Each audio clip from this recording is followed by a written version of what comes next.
یہاں یہ فعل ماضی ہے، بے شک وہ لوگ جو ایمان لائے اور انہوں نے نیک اعمال کیے اور انہوں نے قائم کیا نماز کو، یعنی پابندی کے ساتھ، خوب اہتمام کے ساتھ، سارے اس کے آداب اور شرائط کا خیال رکھتے ہوئے۔ وآتوا الزکوٰۃ، اصل تھا آتوا، فعل ماضی ہے، جب ملا کر پڑھا ہے تو یہ واو کو پیش دی ہے آگے ملانے کی وجہ سے، آتوا الزکوٰۃ، اور انہوں نے ادا کی زکوٰۃ۔ فریضہ ہے صاحب نصاب پر کہ اس پر اللہ نے زکوٰۃ فرض کی ہے تو وہ اس فریضے کو ادا کرتے رہے، یہ اللہ کے پسندیدہ بندے ہیں۔ لہم اجرہم، ان کے لیے ان کا اجر ہے، ان کا ثواب ہے، عند ربہم، ان کے رب کے پاس، یعنی اللہ کے پاس، ان کے رب کے پاس یہ ثواب، یہ اجر ذخیرہ ہو جاتا ہے اور یہ ضائع ہونے والا، اس میں کوئی خطرہ نہیں، جب ذخیرہ ہو گیا تو وہ محفوظ ہو گیا۔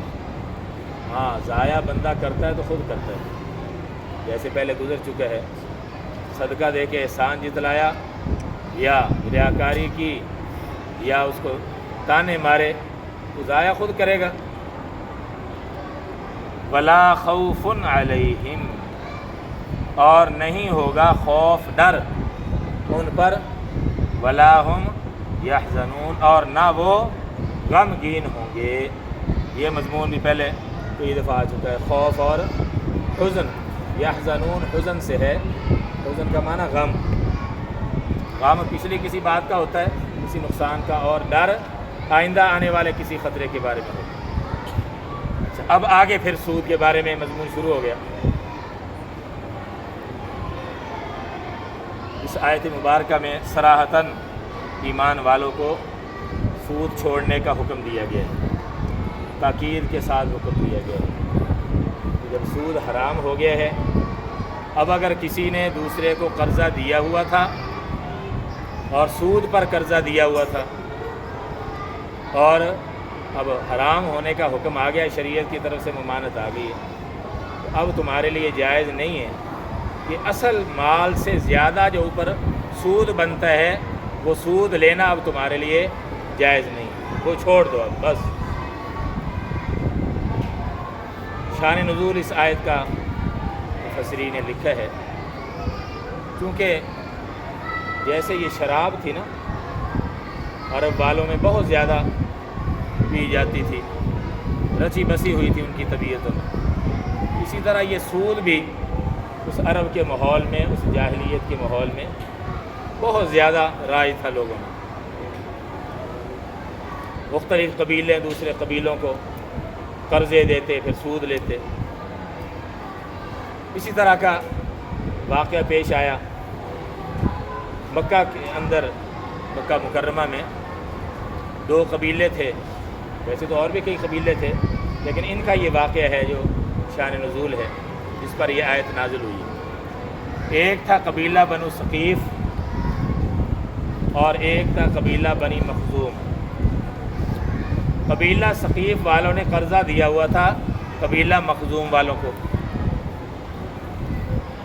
اب سود پر قرضہ دیا ہوا تھا، طے تھا کہ اتنا سود لینا ہے۔ ہوا یہ کہ یہ قبیلہ بنو مخزوم یہ مسلمان ہو گیا، اب سود کی حرمت کا حکم آ گیا، اللہ پاک نے منع کر دیا، مذمت آ گئی، تو یہ قبیلہ بنو مخزوم والے یہ تو مسلمان ہو گئے جنہوں نے وہ قرضہ لیا ہوا تھا سود پر، اور وہ بنو ثقیف والے ابھی مسلمان نہیں ہوئے تھے۔ مکہ فتح ہو گیا تھا اور مکے میں بھی اسلام کی حکومت قائم ہو گئی تھی۔ رسول پاک صلی اللہ علیہ وسلم نے مکہ مکرمہ میں اپنے ایک صحابی حضرت عتاب بن اسید رضی اللہ تعالیٰ عنہ کو امیر اور یوں کہہ لیں گورنر بنا کے مقرر کیا، گورنر مکہ مکرمہ میں، حاکم گورنر۔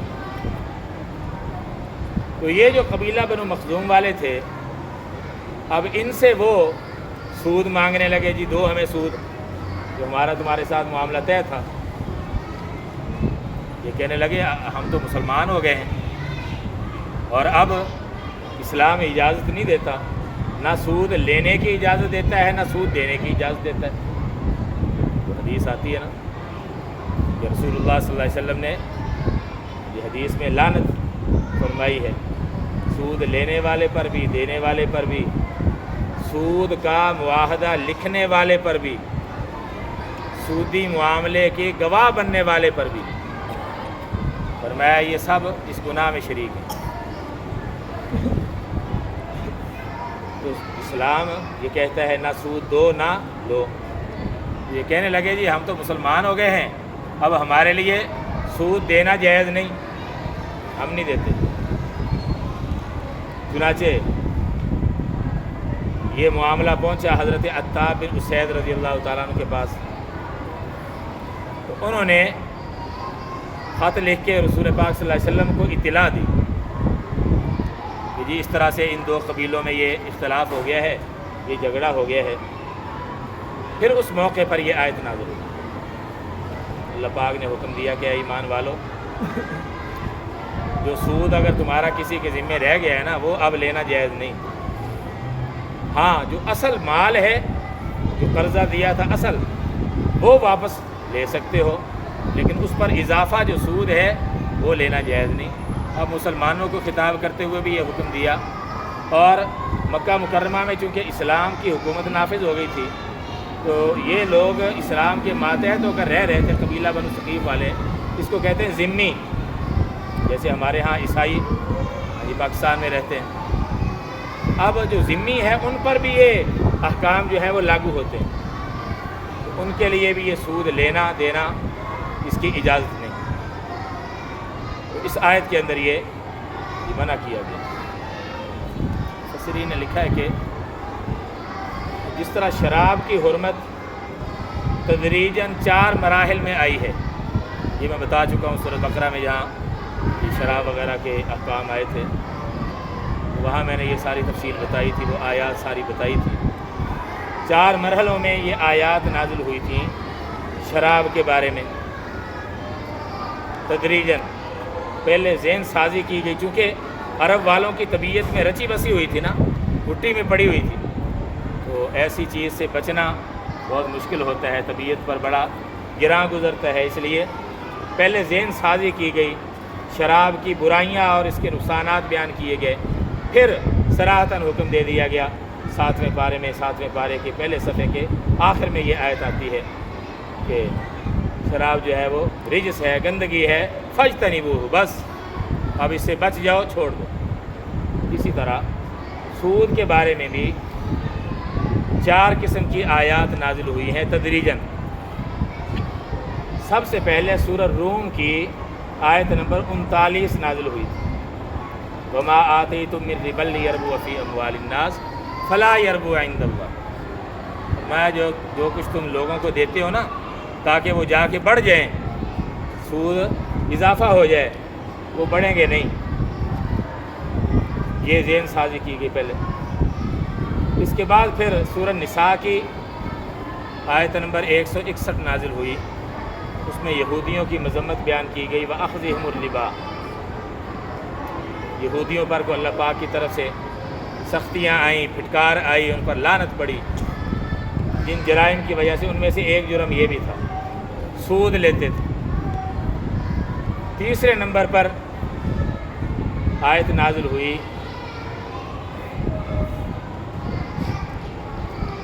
اسی سورہ آل عمران کی، اس سے اگلی جو صورت ہے نا سورہ آل عمران کی آیت نمبر 130 نازل ہوئی، یا ایھا الذین آمنوا لا تأکلوا الربا اضعافا مضاعفا، اے ایمان والو بڑھا چڑھا کے سود نہ لیا کرو،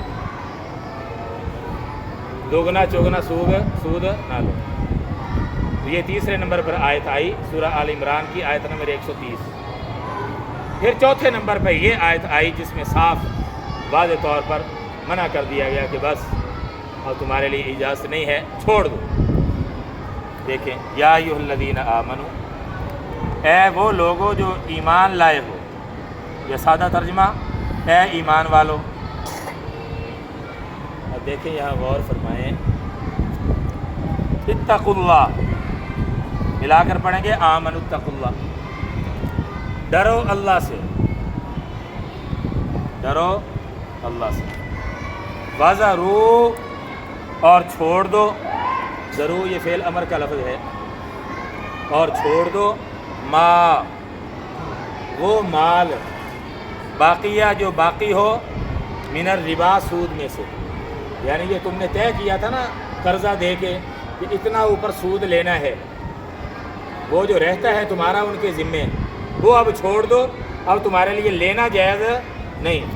ہاں جو اصل مال ہے، اصل قرضہ ہے، وہ واپس لے سکتے ہو، وہ تمہارا حق ہے۔ ان کنتم مؤمنین، اگر تم ایمان والے ہو۔ اب یہ قرآن کریم کا بڑا اہم اسلوب ہے کہ جب کوئی اہم حکم دیتا ہے نا، اس کے ساتھ آگے یہ پیچھے ایسے الفاظ آتے ہیں، اللہ سے ڈرو، اگر ایمان والے ہو تو ایسے کرو، یہ اہمیت بتانے کے لیے، تاکید کے لیے یہ انداز ہوتا ہے۔ اللہ سے ڈرو، اللہ سے ڈرو، یہ گناہ نہ کرو، اس حکم پر عمل کرو۔ ان کنتم مؤمنین، اگر تم ایمان والے ہو تو پھر ایمان کا تقاضا یہ ہے کہ اس حکم پر عمل کرو، اس میں لاپرواہی نہ کرو۔ تو یہاں بھی اول بھی آخر بھی درمیان میں وہ حکم دیا، پہلے اتقوا اللہ، پھر ان کنتم مؤمنین آخر میں، اور درمیان میں وَذَرُوا مَا بَقِيَ مِنَ الرِّبَا، یہ فرمایا اے ایمان والو ڈرتے رہو اللہ سے، یا ڈرو اللہ سے، اور چھوڑ دو وہ جو باقی ہے سود میں سے، اگر تم ایمان والے ہو۔ اس سے آگے اسی کے متعلق مضمون ہے وہ انشاءاللہ کل پڑھیں گے۔ اللہ پاک سب کو اس سے بچنے کی توفیق۔ الحمدللہ رب العالمین، والصلاۃ والسلام علی رسول الکریم۔ ربنا آتنا فی الدنیا حسنۃ وفی الآخرۃ حسنۃ وقنا عذاب النار۔ اللہم وفقنا لما تحب وترضى من القول والفعل والنیۃ والحق، انک علی کل شیء قدیر۔ صلی اللہ تعالی علی خیر خلقہ محمد وآلہ وصحبہ اجمعین، آمین برحمتک یا ارحم۔